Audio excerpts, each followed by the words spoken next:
the false dawn, and the setting sun.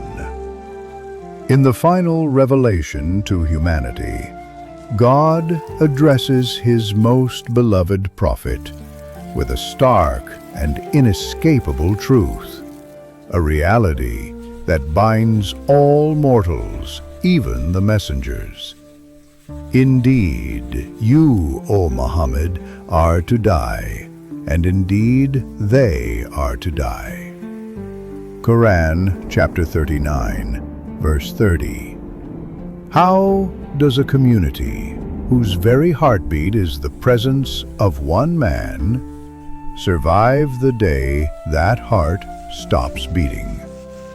And what words possess the power to anchor a world that is about to shatter into a million pieces of grief? Our story unfolds in Medina, the City of Light, in the 11th year after the Great Migration. For 23 years, Muhammad ibn Abdullah, peace and blessings be upon him, had walked among them. Under his guidance, warring tribes had been forged into a singular brotherhood. The darkness of ignorance had been vanquished by the pure light of faith. They were a people blessed beyond measure, for their leader was the beloved of God, and their constitution was the word of God. The call to prayer was the city's heartbeat, his smile a cure for 1,000 worries. Among this galaxy of faithful stars, two figures shone with particular brightness. Umar ibn al-Khattab, the towering, fiery symbol of justice, and Abu Bakr, the gentle, steadfast soul, known as the Truthful One, As-Siddiq, the Prophet's oldest and dearest friend.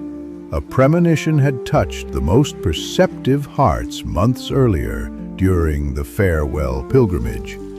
It was then that the verse of completion was revealed. This day I have perfected for you your religion and completed my favor upon you. Quran, chapter 5, verse 3. While most rejoiced, historical chronicles state that Abu Bakr wept, for his profound insight allowed him to grasp what others did not. When a mission is completed, the messenger's time is near its end. Soon after, the final illness began. A fever seized the prophet. When he grew too weak to lead the prayers, he appointed his truest friend. "Tell Abu Bakr to lead the people," he instructed. For 3 days, as Abu Bakr stood in the prophet's spot, his voice trembling, the community prayed, their eyes fixed on the empty space where their son should have been. Then, on that fateful Monday morning, a false dawn of hope broke over the city. The curtain of the prophet's chamber was drawn back, and he looked out at the congregation praying behind Abu Bakr. A radiant smile graced his face. The people's hearts soared. The news spread like wildfire that the messenger of God was recovering. An overwhelming wave of relief washed over Medina. Abu Bakr himself, his heart filled with joy, asked for permission to visit his wife in the suburbs. Believing the nightmare was over, the city returned to life. But it was a mirage. This was not a recovery. It was a final, loving farewell. As the morning sun climbed higher, inside the small sacred chamber, the prophet's condition turned with shocking speed. He laid his head in the lap of his wife, Aisha, his breath growing faint. Outside, the city was basking in blissful ignorance. Inside, the soul of the final messenger of God was preparing to depart. The rebellion of a broken heart. The final moments were peaceful, his last words a prayer, "O God," with the most exalted companion. Then, stillness. The breath that carried revelation was gone. Aisha gently laid his head on a pillow. The news began to trickle out, a creeping, horrifying realization that started with a sound of weeping from within the prophet's household. The city froze. Then the storm broke. The messenger of God was dead. The reaction was an explosion of collective trauma. The companions, those mountains of faith who had faced down armies, were utterly undone. Men wept openly in the streets, their bodies shaking with a grief so profound it felt like the end of the world itself. From this chaos of pain, one figure became the focal point of the storm, Umar ibn al-Khattab. His powerful mind and loving heart, unable to process the unbearable loss, rebelled against reality. He stormed into the prophet's mosque, drew his sword, and roared, "Whoever says that the messenger of God is dead, I will strike him with this sword. He has not died. He has gone to his Lord, just as Moses went, and he will return." Umar's towering presence and fierce conviction had a mesmerizing effect. For a moment, his desperate hope seemed more bearable than the devastating truth. The community, in its greatest vulnerability, was teetering on the edge of a dangerous delusion, anchored by the sword of one of its strongest men. All this time, the man appointed to lead was absent. When a messenger reached Abu Bakr, he did not rage or collapse. He mounted his horse and rode back towards the epicenter of the storm. He arrived at the mosque to a scene of pure turmoil, but he did not stop to engage the chaos. His first and only priority was the truth. He dismounted, walked past the weeping crowds and the defiant Umar, and went straight into the house of his daughter Aisha. With a heart braced for the greatest sorrow a man could know, he stepped into the quiet room. The fate of the community hung on what he would do next. The voice of truth in a world of pain.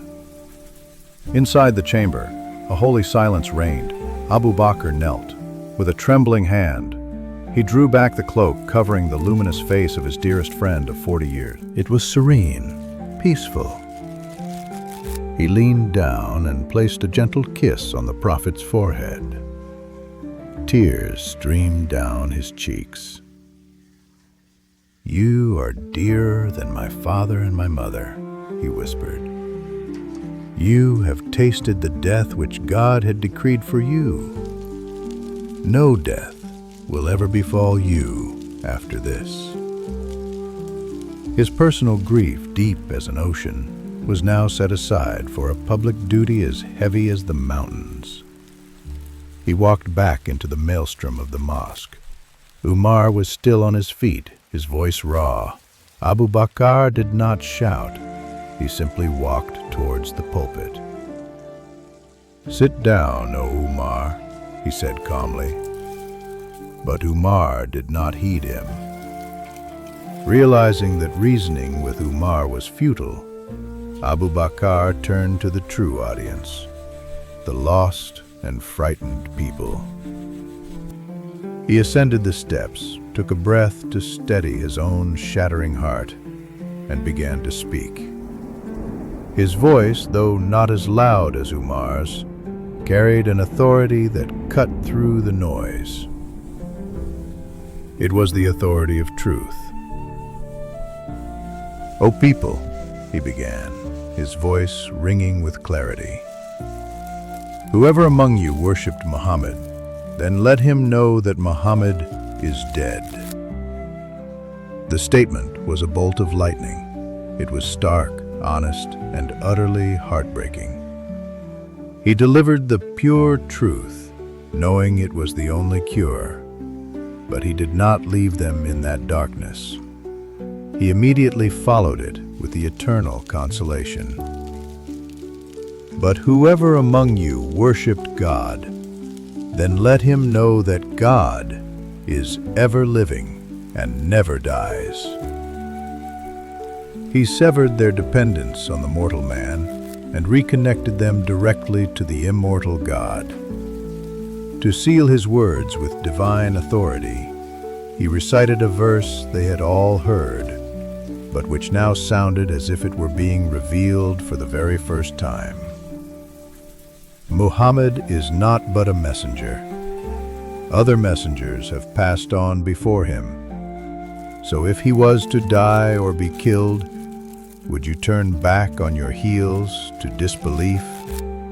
And he who turns back on his heels will never harm God at all, but God will reward the grateful.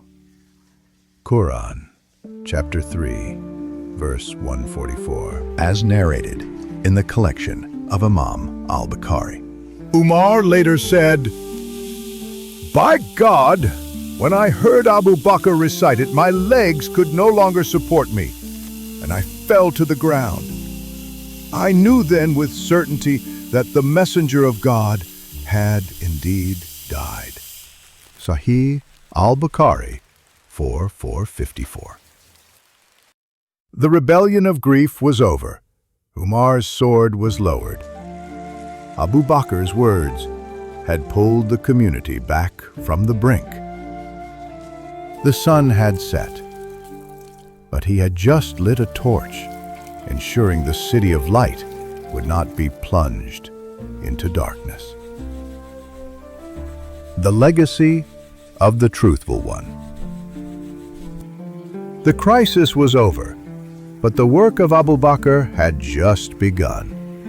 The words he spoke on that fateful day became the foundational principle of his leadership and an enduring lesson for Muslim civilization. It forever enshrined the principle that Islam is a divine message, not a personality cult.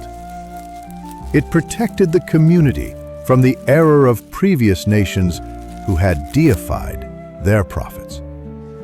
Abu Bakr's words drew a clear, permanent line. Love for the prophet is part of faith, but worship is for God alone.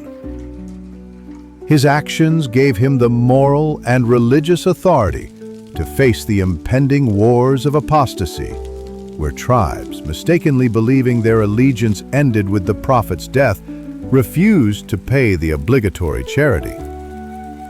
His argument was simple and stemmed directly from this day.